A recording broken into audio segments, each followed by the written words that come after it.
சொத்து அப்படிங்கிறதுக்கு 4ஆம் பாவம் பார்க்கணும். மனைவி காரகத்துவம் அப்படிங்கிறது 7ஆம் வீடு அல்லது 7ஆம் பாவத்தை பார்க்கணும். கிரக காரகத்துவம் அப்படிங்கிறது சுக்கிரனை பார்க்கணும். எது மூலியமா நம்ம வாங்குறோம்? நம்ம கையில இருக்கக்கூடிய காசு அல்லது கையில இருக்கக்கூடிய நகைகள். இது மூலியமா தான் நம்ம ஒரு சொத்து வாங்க போறோம். அப்ப இந்த விஷயத்தை தான் நம்ம அடிப்படையா பார்க்கணும். 2ஆம் பாவம் அப்படிங்கிறது 4ஆம் பாவத்தோட கனெக்ட் ஆகுது. அதுக்கடுத்து 7ஆம் பாவத்தோட கனெக்ட் ஆகுது. இருக்கக்கூடிய பணம் சேவிங்ஸ், கையில இருக்கக்கூடிய நகை சேவிங்ஸ். இந்த 2 மூலியமாக இவர் 4 அப்படிங்கிற ஒரு சொத்து, 4 அப்படிங்கிற ஒரு வீடு வாங்குவார். அதுக்கு சப்போர்ட் பண்ணக்கூடிய உப நட்சத்திர அதிபதி குருவா வருது. அது 7 அப்படிங்கிறது மனைவி. ஸ்ரீமதே ராமானுஜாய கூறும் சமயங்கள் ஆறும் குவலயத்தே மாறன் பணித்த மறையுணர்ந்தோனை மதியிலேயேன் தேரும்படி என் மனம் புகுந்தானை திசையனைத்தும் ஏறும் குணனை ராமானுஜனை இறைஞ்சினமே. அனைவருக்கும் என் பணிவான வணக்கம். நான் மதுரையில இருந்து ஜோதிடர் சுந்தரராஜன் பேசுறேங்க. நம்ம யூடியூப்ல பாத்தீங்கன்னா ஜோதிடத்துக்கு தேவையான நிறைய சுவாரஸ்யமான பதிவுகளை நம்ம டெய்லியுமே பதிவிட்டு இருக்கோம். வாசகர்கள் அதை பார்க்குறாங்க. நிறைய பேர் பார்த்தீங்கன்னா பார்த்துட்டு அப்படியே போயிடுறாங்க. லைக் பண்ண மாட்டேங்கிறாங்க, சப்ஸ்கிரைப் பண்ண மாட்டேங்கிறாங்க. உங்ககிட்ட என்னுடைய ஒரு பணிவான வேண்டுகோள் என்னன்னா, உங்களுக்காக தான் இந்த வீடியோ அப்படிங்கிறது நான் ப்ரெசென்ட் பண்ணுறேன். நிறைய எஃபோர்ட் எடுத்து நான் இந்த வீடியோ ப்ரெசென்ட் பண்ணுறேன். ஆக்சுவலாக நீங்கள் பார்க்குறீங்க, நிச்சயமாக பார்த்தீங்கன்னா ஒரு 10 பேர் பார்த்தீங்கன்னா அதில் ஒரு 2 பேராச்சும் அதில் பயனடைவீங்க. அதாவது நீங்கள் எனக்கு ஃபோன் பண்ணலை, ஜாதகம் பார்க்கல அப்படின்னாலும் நிச்சயமாக இந்த ஜோதிட முறையை நிச்சயமாக நீங்கள் ஒரு கிளாஸாக நீங்கள் படிக்கக்கூடிய அமைப்பு கண்டிப்பாக இந்த ஒரு வீடியோவில் இருக்கும். இந்த வீடியோவில் எல்லா வீடியோவும் நான் கிட்டத்தட்ட அதே மாதிரி தான் எடுக்கிறேன். எந்த ஒரு குழப்பமும் இல்லாமல் தெளிவான பின் பாயிண்டாக நான் எடுக்கிறேன்.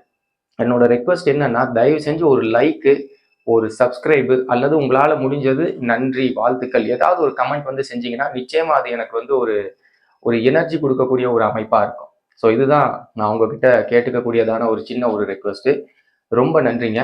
இப்போ வீடியோக்குள்ளே போகலாம். இப்போ பார்த்தீங்க அப்படின்னா இன்னைக்கு பதிவில் நிறைய பேருக்கு பார்த்தீங்கன்னா ஒரு டவுட் இருக்கும். சார், என் பேரில் வீடு வாங்கலாமா அல்லது என்னுடைய மனைவியின் பேரில் வீடு வாங்கலாமா? எது சார் நல்லது?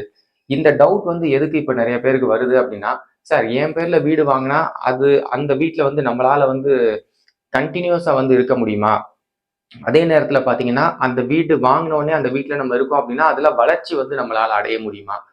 அதே நேரத்தில் என்னுடைய மனைவியின் பேர்ல நான் வீடு வாங்கினேன்னா அந்த வீடு அப்படிங்கிறது எனக்கு ரொம்ப லாபகரமா அமையுமா? ஸோ இந்த மாதிரியான அடிப்படை டவுட் அப்படிங்கிறது கண்டிப்பாக இருக்கும். ஸோ இது பாத்தீங்கன்னா 2 விதமா பார்க்கலாங்க. ஒன்று, கணவரோட ஜாதகத்தையே வச்சு நம்ம பார்க்கலாம். அல்லது பாத்தீங்கன்னா கணவர் மனைவி 2 பேரினுடைய ஜாதகத்தை கம்பேர் பண்ணி நம்ம அதுக்குண்டான சொல்யூஷன் கொடுக்கலாம். இப்ப இந்த பதிவுல பாத்தீங்க அப்படின்னா ஒரு ஆண் ஜாதகத்துல மனைவியின் பேர்ல வீடு வாங்கலாமா அப்படிங்கிறத எப்படி நம்ம கணிக்கிறது அல்லது எப்படி பார்க்கறது, அதுக்குண்டான ஒரு விஷயத்த இந்த பதிவுல நம்ம பார்க்கலாம்.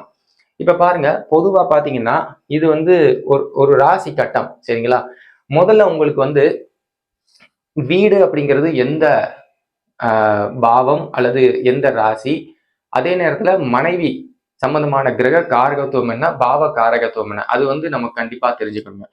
இப்போ ஒரு சொத்து வாங்குறீங்க அல்லது வீடு வாங்குறீங்க அப்படின்னா அதுக்கு முக்கியமான பாவ காரகம் அல்லது வீடு அப்படிங்கிறது 4ஆம் வீடுங்க. 4 அப்படிங்கிறது சொத்து சம்பந்தமான விஷயத்தை குறிக்கும்.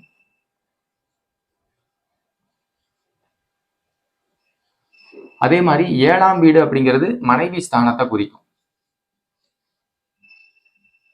அதுக்கடுத்து பாத்தீங்க அப்படின்னா இதுதான் முக்கியமான ஒரு விஷயம். இதை தான் நம்ம முக்கியமா கன்சிடர் பண்ணணும். அதுக்கு அடுத்தபடியா நம்ம பார்த்தோம் அப்படின்னா சுக்கிரன் அப்படிங்கிற அந்த கிரகத்தை நம்ம பார்க்கணும். இதுவும் பாத்தீங்கன்னா மனைவியை குறிக்குது. ஒரு ஆண் ஜாதகத்துல சுக்கிரன் அப்படிங்கிறது மனைவியை குறிக்குது, சரிங்களா? அப்ப இந்த 3 விஷயத்த நம்ம கண்டிப்பா ஃபோக்கஸ் பண்ணணுங்க. ஆக்சுவலா அதுக்கு அடுத்தபடியா என்ன அப்படின்னா, இப்போ ஒரு வீடு வாங்குறீங்க அப்படின்னா முக்கியமான விஷயம் என்ன சார்? கையில இருக்கக்கூடிய உங்களுடைய சேவிங்ஸ் பணம் அல்லது உங்களுடைய கையில இருக்கக்கூடிய காசு. இன்னும் சில பேர் பாத்தீங்கன்னா நகையை அடமான வச்சு எல்லாம் வீடு வாங்க. ஸோ இது மாதிரி நிறைய விஷயங்கள் இருக்கு. அப்ப பணம் அல்லது தனஸ்தானம் எது அப்படிங்கிறத நம்ம பார்க்கணும். தனஸ்தானம் அப்படிங்கிறது எதுங்க? 2ஆம் வீடு அப்படிங்கிறது பணம் அல்லது தனஸ்தானத்தை குறிக்குது, சரிங்களா? அப்ப நம்மளுடைய அனாலிசிஸுக்கு முக்கியமாக பார்க்கக்கூடிய சொத்து அப்படிங்கிறதுக்கு 4ஆம் பாவம் பார்க்கணும். மனைவி காரகத்துவம் அப்படிங்கிறது 7ஆம் வீடு அல்லது 7ஆம் பாவத்தை பார்க்கணும். கிரக காரகத்துவம் அப்படிங்கிறது சுக்கிரனை பார்க்கணும். எது மூலியமா நம்ம வாங்குறோம்? நம்ம கையில இருக்கக்கூடிய காசு அல்லது கையில இருக்கக்கூடிய நகைகள். இது மூலியமா தான் நம்ம வந்து ஒரு சொத்து வந்து வாங்க போறோம். அப்ப இந்த விஷயத்தை தான் நம்ம வந்து அடிப்படையா பார்க்கணும். இப்ப பாருங்க, இந்த ராசி கட்டத்துல பாரம்பரிய ரீதியாக என்ன சொல்லுவாங்க அப்படின்னா, ரெண்டு, அதாவது இப்ப பாருங்க, இந்த மாதிரி ஒரு கனெக்டிவிட்டி ஆகுதுன்னு வச்சுக்கிறீங்களேன்.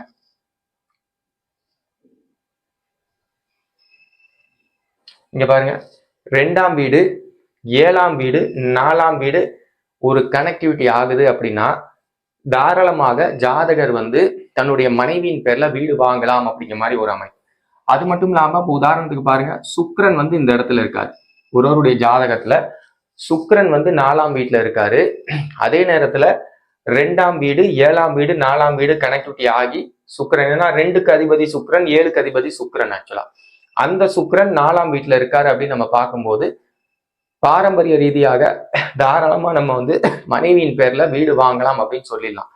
ஆனா இது வந்து எந்த அளவுக்கு வந்து சாத்தியம் அப்படிங்கிறது ஒரு பெரிய கேள்விக்குறி. ஏன் அப்படின்னா, இந்த சுக்கிரன் அப்படிங்கிறது இந்த ஒரு ராசியில மட்டும் ஒரு மாசம் கிட்ட தரும். தோராயமா பாத்தீங்கன்னா ஒரு மாசம் கிட்ட தரும். அப்ப அந்த ஒரு மாசத்துல பாத்தீங்கன்னா யாருக்கெல்லாம் இந்த லக்னம் மேஷ லக்னமா வருதோ எல்லாருக்கும் அதே அமைப்பு தான் வரும். அப்ப எல்லாருக்கும் வந்து மனைவியின் பேர்ல வந்து வீடு வாங்கலாமா அப்படின்னா கண்டிப்பா அது வந்து ஒரு பெரிய சவால் தான். ஏன்னா எல்லாராலையும் வாங்க முடியாது. ஏன்னா அவங்க ஜாதகத்துல பாவக ரீதியாக சுக்கிரன் வந்து கெட்டு போயிருக்கு ஆக்சுவலா. அல்லது பாவக ரீதியாக சுக்கிரன் அப்படிங்கிறது 4ஆம் வீட்டை வந்து குறி காட்டாது. இது மாதிரி நிறைய விஷயங்கள் வந்து இருக்கு. அப்ப இத வந்து இந்த ஜாதகத்தை நம்ம என்ன பண்றோம் அப்படின்னா, கேபி உயர்கணித சார ஜோதிட முறையில டிகிரியின் அடிப்படையில கணிக்கும். டிகிரியின் அடிப்படையில கணிச்சு ஒரு கிரகம் நின்ற நட்சத்திரம் என்ன, ஒரு கிரகம் நின்ற உப நட்சத்திரம் என்ன, அதே நேரத்துல ஒரு பாவகம், இப்ப இந்த 7ஆம் பாவம் எந்த டிகிரியில இருக்கு, அதுக்கு நின்ற, இப்ப துலா ராசினா 7ஆம் பாவம் துலா ராசி தான். இந்த துலா ராசியில எந்த நட்சத்திரத்துல இருக்கு, எந்த உப நட்சத்திரத்துல இருக்கு அப்படிங்கிறத நம்ம பார்க்கணும்.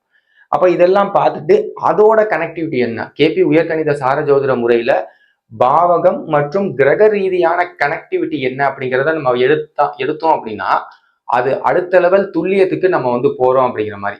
இன்னும் வந்து நம்ம பின் பாயிண்டா அடிச்சு சொல்லலாம், சார் நீங்க கண்ணை மூடிட்டு தாராளமா வாங்கிக்கிறீங்க, அதாவது சொத்து வந்து உங்களுடைய மனைவியின் பேர்ல தாராளமா வாங்கலாம் அப்படின்னு நம்ம அடிச்சு சொல்லிடுறோம். இப்ப பாருங்க, இதுக்குண்டான அமைப்பு வந்து எவ்வாறு பார்க்கணும் அப்படிங்கிறத நான் சொல்றேன். இப்ப பாருங்க,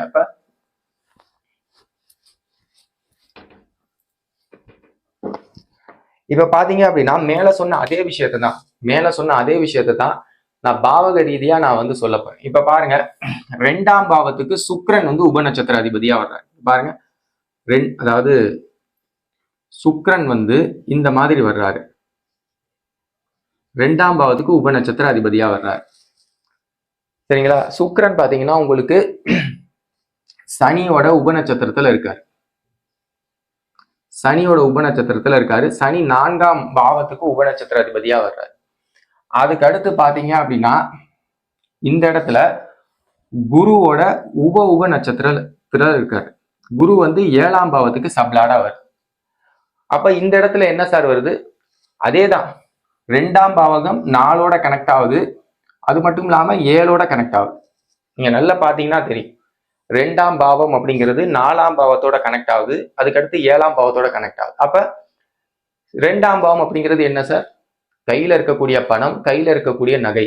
அப்ப அந்த நகையை வச்சு இவர் வந்து வீடு வாங்குவாரு அப்படிங்கிற மாதிரி. அப்ப கையில இருக்கக்கூடிய பணம் சேவிங்ஸ், கையில இருக்கக்கூடிய நகை சேவிங்ஸ், இத 2 மூலியமாக இவர் வந்து 4 அப்படிங்கிற ஒரு சொத்து, 4 அப்படிங்கிற ஒரு வீடு வந்து வாங்குவார். அதுக்கு சப்போர்ட் பண்ணக்கூடிய உப நட்சத்திர அதிபதி குருவா வருது, அது 7 அப்படிங்கிறது மனைவி. அப்ப மனைவியின் பேர்ல இவர் ஒரு சொத்து வாங்குவார் அப்படிங்கிறது இது மூலியமா நம்ம சொல்லிடலாம். இந்த இடத்துல மனைவியின் பேர் எதுக்கு சார் வருது, 2 விஷயம். இந்த இடத்துல இயக்கக்கூடிய அமைப்பே சுக்கிரனா வர்றாரு. அப்ப சுக்கிரன் தான் இந்த இடத்துல வந்து இயக்குறாரு. அப்ப மனைவி இவருக்கு வந்து சப்போர்ட்டா இருப்பாங்க. 2 அப்படிங்கிறது என்ன சார், பணம் அல்லது நகை அப்படிங்கிற மாதிரி நம்ம பார்த்தோம். சுக்கிரன் அப்படிங்கிறது மனைவி. அப்ப மனைவியோட நகையை வச்சுதான் இவர் வந்து வீடு வாங்குவார். சரிங்களா? மனைவியோட நகையை வச்சுதான் இவர் வந்து வீடு வாங்குவாரு, மனைவியின் பேர்லயே வாங்குவாரு அப்படிங்கிற மாதிரி. அப்ப இந்த மாதிரி நம்ம பார்த்தோம் அப்படின்னா இது இன்னும் வந்து ரொம்ப சுவாரஸ்யமா இருக்கும். அதுக்கு அடுத்த கேள்வி, சார் கூட்டு சொத்து அப்படின்னு சொல்றாங்களே, என்னோட பேர்லயும் மனைவியோட பேர்லயும் சேர்த்து வாங்கலாமா அப்படின்னா ரொம்ப சிம்பிள் சார். இந்த இடத்துல பாத்தீங்கன்னா சுக்கிரன் வந்து, இந்த இடத்துல பாருங்க, சுக்கிரன்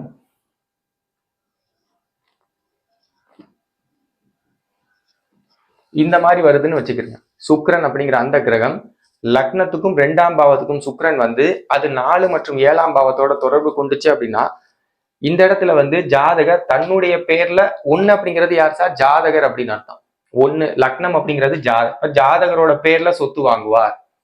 2 அப்படிங்கிறது கையில இருக்கக்கூடிய பணம், கையில இருக்கக்கூடிய நகை, மனைவியினுடைய நகை. இப்ப மனைவியினுடைய நகையை வச்சு சொத்து வாங்குவார். ஆட்டோமேட்டிக்கா இங்க 7ஆம் பாவம் வந்துரு. அப்ப தன்னுடைய பேர்லயும் அதே நேரத்துல மனைவியுடைய பேர்லயும் கூட்டு சொத்தாக வாங்குவார். இந்த இடத்துல லக்னத்தினுடைய தொடர்பு இல்லை அப்படின்னா மனைவியினுடைய பேரில் மட்டும் வாங்குவார் அப்படிங்குமா. இந்த டிஃபரன்சியேஷன் நமக்கு அழகா தெரியும் சார். பாவக ரீதியாக நம்ம ஒரு ஜாதகத்தை டிகிரியின் அடிப்படையில கணிச்சு பாவக ரீதியாக நம்ம பார்க்கும்போது இந்த சின்ன சின்ன வேரியேஷன், சின்ன சின்ன விஷயங்கள் அப்படிங்கிறது நமக்கு அழகா வந்து தெரிய வரும் சார். இப்ப இது கட்ட ரீதியா பார்க்கும்போது இந்த அதிபதிகள் வந்து 4ஆம் வீட்டுல இருக்கிறனால நீங்க வாங்கிக்கலாம் அப்படின்னு சொல்றது ஒரு பொதுவான ஒரு அமைப்பு தான், ஒரு பொதுத்தன்மையை தான் குறிக்குது. ஏன் உங்களுக்கே தெரியும், ஒரு கிரகம் வந்து கிரக பெயர்ச்சி நீங்களே பார்த்துக்கிறீங்க. குரு வந்து எவ்வளவு மாசங்கள் அல்லது எவ்வளவு வருடங்கள் ஒரே ராசியில இருப்பாரு, சனி எத்தனை மாதங்கள் எத்தனை வருடங்கள் ஒரே ராசியில இருப்பாருன்னு உங்களுக்கே தெரியும். அதை நான் சொல்லி கொடுக்கணும்னு ஒன்றும் உங்களுக்கு வந்து அவசியம் கிடையாது, சரிங்களா? இது வந்து ஒரு பொது அறிவு இருந்தாலே உங்களுக்கு வந்து தெரிஞ்சிடும் சார் ஆக்சுவலா. அப்ப இந்த மாதிரியான ராசி கட்ட ரீதியாக பார்க்கறத விட பாவக ரீதியாக பார்க்கறது அப்படிங்கிறது இன்னும் சிறப்பை தரும். அதே நேரத்துல பாத்தீங்கன்னா மனைவியின் பேர்ல சொத்து வாங்க முடியாத ஒரு சூழல் வந்து அது எப்படி சார் ஏற்படும்? அதே விஷயம்தான். இப்ப பாருங்க, அதே சுக்கிரன் வந்து 2ஆம் பாவத்துக்கு சுக்கிரன் வர்றாரு. இந்த இடத்துல சனியினுடைய உபநட்சத்திரம், சனி 4ஆம் பாவத்துக்கு 8ஆம் பாவத்துக்கு உபநட்சத்திர அதிபதியா வருது. அதுக்கு அடுத்து கேதுவோட உபநட்சத்திரத்துல இருக்காரு. கேது 12ஆம் பாவத்தை காட்டு. அப்ப இந்த இடத்துல பாத்தீங்க அப்படின்னா சுக்கிரன் அப்படிங்கிறது மனைவியை குறிக்குது. மனைவியின் பேரில், அதாவது மனைவியோட நகையோ பணத்தையோ வச்சு, இவருடைய சேவிங்ஸ் பணத்தை வச்சு வீடு வாங்கலாமா, மனைவியுடைய பேரில் வீடு வாங்கலாமா அப்படின்னா கண்டிப்பாக வாங்கக்கூடாது. First point.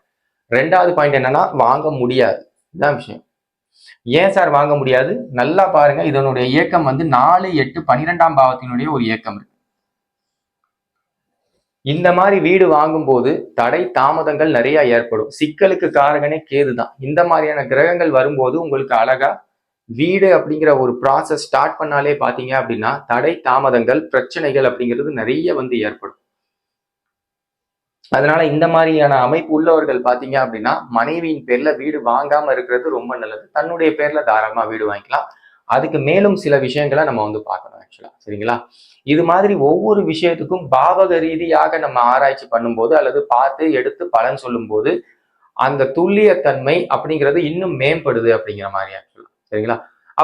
அப்ப வரக்கூடிய வாசகர்கள், அதாவது வரக்கூடிய கஸ்டமர் வந்து வெறும் சார் எனக்கு 4ஆம் இடத்துல சுக்கிரன் இருக்காரே சார், நான் வந்து என்னுடைய மனைவியின் பேர்ல நான் தாராளமா வீடு வாங்க போறேன் அப்படின்னு அவங்களா ஒரு டெசிஷன் பண்றதுக்கு உங்க ஜாதகத்தினுடைய பலன் என்ன, துல்லியத்தன்மை என்ன, ஒவ்வொரு பாவகத்தினுடைய செயல்பாடு எவ்வாறு இருக்கு, இப்ப நடக்கக்கூடிய தெசாபுத்தி என்ன, என்னதான் இது வந்து நல்லா இருந்தாலும் நடக்கக்கூடிய தெசை அல்லது புத்தி வந்து சுக்கிர தசை அல்லது சுக்கிர புத்தியா இருக்கணும்.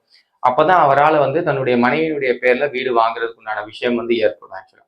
இது மாதிரி பாத்தீங்கன்னா ஒரு ஜாதகத்தை நிறைய கோணத்துல நம்ம வந்து ஆராய்ச்சி பண்ணணும். சும்மா வந்து பார்த்த உடனே பலன் சொல்றது அப்படிங்கிறது இந்த மாதிரியான விஷயத்துக்கு சரிப்பட்டு வராது சார். பாவகம் ரீதியா கணிச்சு ஆராய்ச்சி பண்ணி அதுக்கு அடுத்துதான் நம்ம வந்து பலன் சொல்லணும் அப்படின்னு சொல்லி. அப்ப இந்த பதிவு பாத்தீங்கன்னா நிச்சயமா உங்களுக்கு பயனுள்ளதா இருக்கும்னு நான் நம்புறேன். இது வந்து ஒரு சின்ன பதிவு. என்னன்னா ஒரே பதிவுல நம்மளால ஒரு முழுமையான ஜாதக ஆய்வு அப்படிங்கிறது பிரசன்ட் பண்றது ரொம்ப கஷ்டம். ஏன்னா ஒரு ஜாதக ஆய்வு அப்படிங்கிறது குறைஞ்சது 1 மணி நேரம் நம்ம வந்து செய்யணும் சார். ஆக்சுவலா ஒரு ஜாதகம் எடுத்து நம்ம பலன் சொல்லணும் அப்படின்னா 1 மணி நேரம் மேலாவே நம்ம வந்து அழகா பலன் சொன்னா நிறைய விஷயம் இருக்கு ஒரு ஜாதகத்துல நம்ம பார்க்கும்போது ஆக்சுவலா. அப்ப இந்த மாதிரியான விஷயங்கள் அப்படிங்கிறது நம்ம உயர்கணித கேபி சார ஜோதிட முறையில நம்ம அழகா பலன் சொல்லிட்டு போயிடலாம் அப்படிங்கிறதுக்கு இது ஒரு சின்ன உதாரணம். அதே நேரத்துல உங்களுக்கு இந்த வீடியோ பிடிச்சிருந்துச்சு அப்படின்னா தயவு செஞ்சு லைக் பண்ணுங்க, ஒரு பாசிட்டிவ் கமெண்ட்ஸ் அப்படிங்கிறது பண்ணுங்க. இது வரைக்கும் சப்ஸ்கிரைப் பண்ணல அப்படின்னா தயவு பண்ணி சப்ஸ்கிரைப் பண்ணுங்க. அதே நேரத்துல உங்களுக்கு வந்து உதவணும் அப்படின்னு தோணுச்சுன்னா தயவு பண்ணி இந்த வீடியோ வந்து 4 பேருக்கு வந்து ஷேர் பண்ணுங்க. யாருக்கு பயன்படணுமோ நிச்சயமா இந்த வீடியோ உங்களுக்கு போய் சேரும் அப்படின்னு சொல்லி இந்த பதிவை வந்து நான் முடிக்கிறேன். அதே நேரத்தில் உங்களுக்கு என்கிட்ட வந்து ஜாதகம் பார்க்கணும், இந்த கேபி உயர்கணித சார ஜோதிட முறையை ஒரு கோர்ஸா கத்துக்கணும் அப்படின்னாலும் டெஸ்கிரிப்ஷன்ல என்னுடைய வாட்ஸ்அப் நம்பர் இருக்கு, தொடர்பு கொள்ளுங்க. தொடர்ந்து பேசலாம். நன்றி, வணக்கம், வாழ்க வளமுடன். ஸ்ரீமதே ராமானுஜாய.